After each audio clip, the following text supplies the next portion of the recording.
I think from a UK perspective, one of the key tasks of the UK government is to help to drive economic growth. A lot of concerns around the cost of living in the UK. And so stronger relationships, more jobs, more investment into the UK is something obviously that would help the UK economy. I think the UK's departure from Europe has created more economic pressure on the UK economy.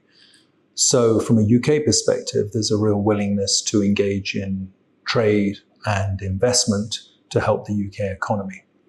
From a Chinese perspective, I think there's a similar desire to help to stimulate the domestic economy here and to further strengthen business confidence and foreign investor confidence in China. So stronger trade, stronger investment by UK companies into China, and obviously welcoming Chinese companies into the UK, it has to be something that is of mutual benefit. It's a great target and it contributes significantly to global GDP growth. So it's ambitious, and that is because the Chinese economy can't just rely on capital investment and exports. Obviously, the Chinese government's very keen to stimulate domestic demand. But I believe that it's achievable, as it was last year, as long as domestic demand, and I think we're beginning to see the first seeds of it, continues to grow. The Chinese economy and the health of the Chinese economy is probably the single biggest factor affecting our members in China. We all want a strong Chinese economy. And so we believe it's achievable, and we look forward to seeing more stimulus measures by the Chinese government over the course of 2025. Yeah, I think the Chinese economy is a very attractive economy for UK companies. Many UK companies have a long history of working and operating in China and have watched China's local consumer market grow over the last few decades. So obviously it's a very attractive market from that perspective. And again, I go back to my comments about hoping that the Chinese economy can continue to grow as well.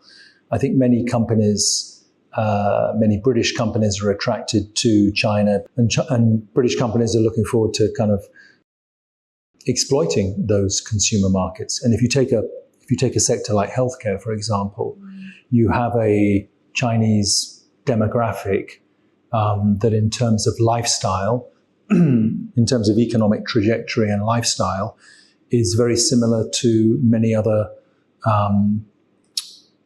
middle class, middle income consumer segments elsewhere. And so segments that increasingly will suffer from the same kind of lifestyle ailments. And so from a healthcare perspective, obviously it's a very large and very attractive market. And at the same time, local partnerships in China for many of our UK companies can offer real value in terms of R&D, in terms of innovation, in terms of affordable yet highly skilled workforces. So there's a lot of benefit for UK companies investing in China, and I think that's why that number is so high.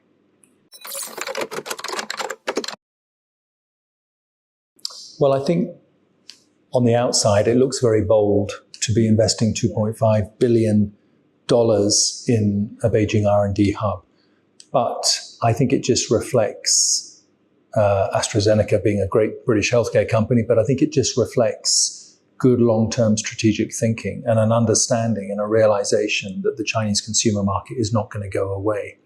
And so if you're looking for big consumer markets in the healthcare space, it's a logical step. And I go back to my previous point about leveraging excellence within China in terms of R&D, innovation, in terms of affordable, well-qualified workforce. China has all that. So AstraZeneca, it's quite logical to do that as a medium to long-term investment. I think the number of entities covered was reduced to just over 100, 106 or 105. So that's really encouraging because that sends a positive message to British and other companies that the government's looking to open up. I think the changes to the negative list will, again, we haven't captured this because it's quite recent, but I imagine that our members would be very heartened by that in terms of regulating those fast evolving sectors, which is good, but also liberalizing other areas. I think transport, logistics, freight forwarding, some of those categories were removed from the negative list. And that's obviously good in terms of being able to move goods around the country. I think that also is good because it doesn't just impact British companies. I think it's a kind of a stimulus for private business as well. So I think that's going to be positive because obviously private enterprise is another great lever to help drive the Chinese economy. I think both UK and Chinese governments are aligned on this in that it's in Chinese industrial policy, but it's also very much a priority for UK government as well. And we're very proud in that kind of, whatever you call it, that sort of UK Silicon Fen. Yeah, so Cambridge University in the Fens and then Oxford and London. We're very proud of some of the innovation we have there. So we think that would be, that's a really strong area for cross-border potential collaboration. So yeah, that's positive for both sides. So both those organizations, I think China's actually formally applied back in 2021. I would say it made sense.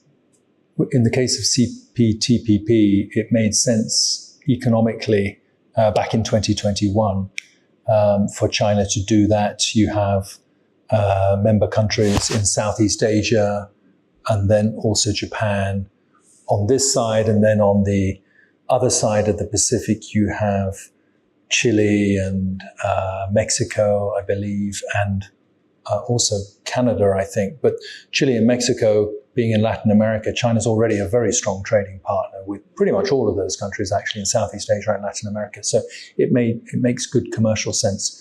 If you fast forward now 4 years from the application to 2025, and given that we're seeing a US government which is essentially pulling back, I would say, from some of its more sort of global economic ventures, then it makes even more sense for China to be a member of CPTPP. So I think it's a good step by China to join more of these global institutions. I think it helps to put into context China's very well-meaning economic intentions. So operating through CPTPP makes sense. Deeper is the Digital Economic Partnership, which I think was set up by New Zealand, Singapore, and Chile. But South Korea have joined, Costa Rica has joined. Again, it's Asian, and China is partners with pretty much all of those countries. China's also a world leader in digital services, and it's a part of industrial policy. So from an e-commerce perspective, from other digitalizing trade, it makes absolute sense. So I would agree with China's move to do that, and I hope that they can accede to both those organizations as soon as possible.